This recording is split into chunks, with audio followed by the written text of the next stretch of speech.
Hey y'all, thank you so much for watching my channel.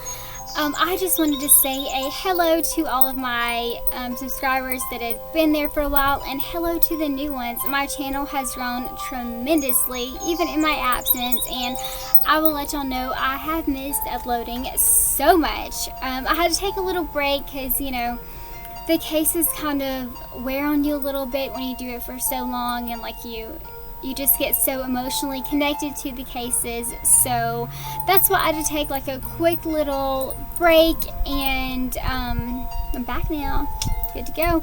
I plan on making a lot of videos over the weekend and have those ready and good to go and ready, scheduled for upload. So be on the lookout, guys.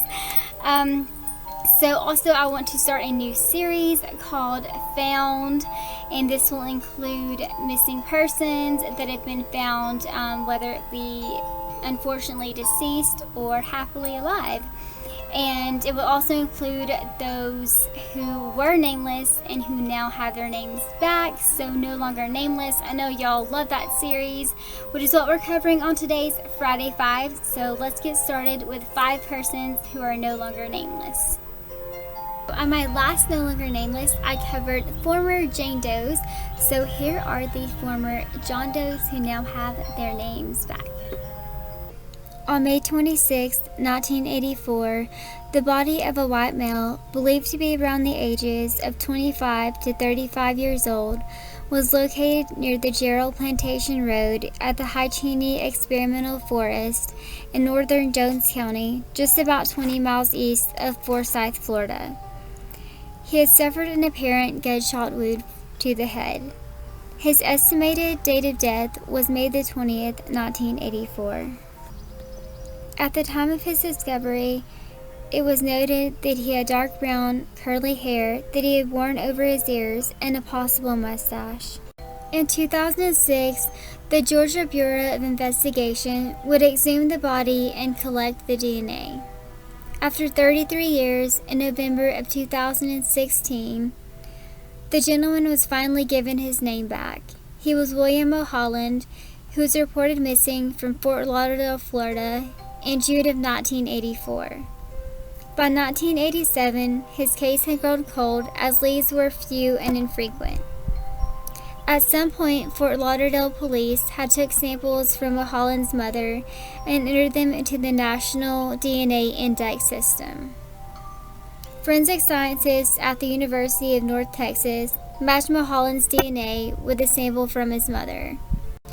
William Mulholland was 28 years old at the time of his disappearance and was dumped in Jones County, that was nearly 600 miles north of his own hometown.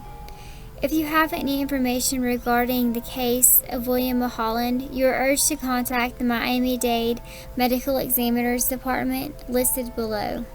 On December 21, 1989, an unidentified white male, believed to be around the ages of 36 to 45 years old, was located floating in the Intercoastal Waterway, just a fourth of a mile north of mile marker 67, of Ruttenbaker Causeway in Miami, Florida. His approximate height and weight was 5'8" and 123 pounds. He was of thin build. His hair was gray and curly, with balding in the front and back. His right eye was brown, and his left eye was atropic and sunken in at the orbit. It was known that he had a heart disease. On December 6, 2017, via fingerprints, the male was identified as Gonzalo Jose Rodriguez. No further information is available regarding his case. On June 13, 1975, the body of a black male, believed to be around the ages of 18 to 45 years old, was found face down in the Milwaukee River in Milwaukee, Wisconsin. He may have been in the water for up to 2 weeks. He had no identification, but he did have an Amtrak ticket in his pocket with the handwritten name of D. Connor. The ticket was for Jacksonville, Florida to Chicago, Illinois, with a departure date of 6/6/1975, departing at 1:30. The ticket was marked with $56. It is unknown how he died, but it is probable that he had drowned. The manner is still undetermined. After the body was pulled from the river, fingerprints were taken. His approximate height and weight was 5'7" to 5'9", weighing 140 to 150 pounds. He had kinky short black hair and brown eyes, and a thin mustache with a small short goatee. After 42 years, via his fingerprints being compared in the Nameless system, and also from an arrest in Savannah, Georgia on June the 4th of 1975, he was finally identified as David Conner, who was born on July 29, 1946 in Swainsboro, Georgia. David was one of 13 children, and in 1956 his family moved to Osceola, Florida, and he was described as a wanderer who didn't like to stay in one place for too long. He was once admitted to the hospital in Florida for mental issues, but his family states he was not suicidal or depressed. He would leave home from time to time, but would always return. After weeks turned into months, his family reported him missing.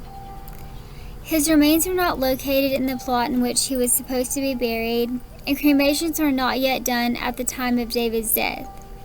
His family only has a bus ticket for a memory of him.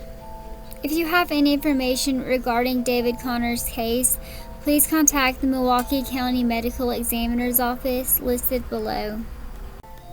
On August 21, 1986, the nude body of a white male, believed to be around the ages of 17 to 22 years old, was found on the bedroom floor of an abandoned house in the 1600 block of Holt Boulevard in Ontario, California.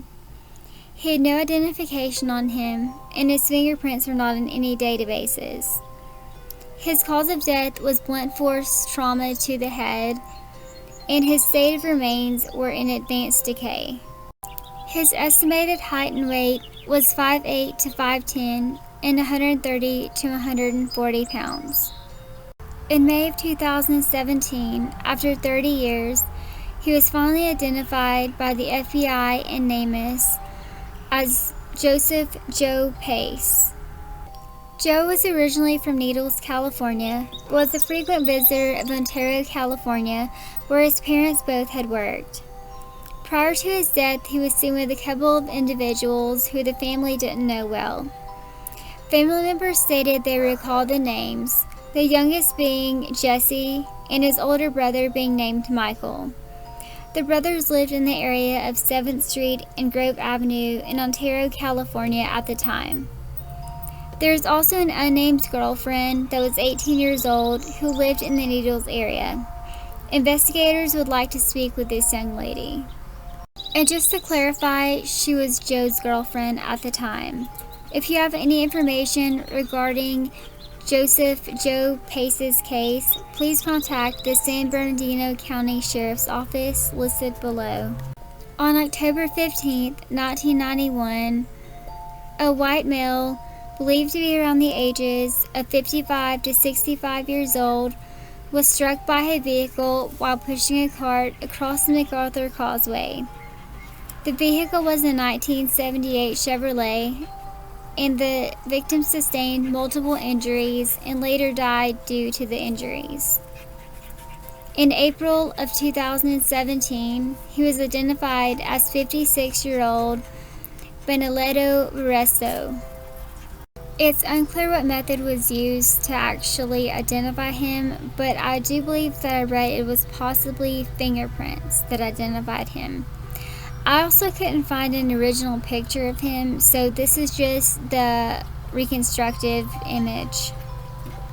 Thank you all so much for watching my channel. Don't forget to like and subscribe if you have not already, and hit that notification bell so you know when I upload my next video.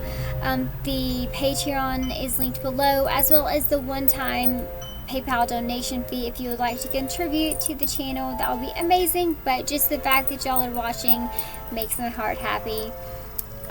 So for these cases, I'm so happy that these people have their names back, and hopefully if y'all continue to share the nameless and missing persons, we can get that number even higher.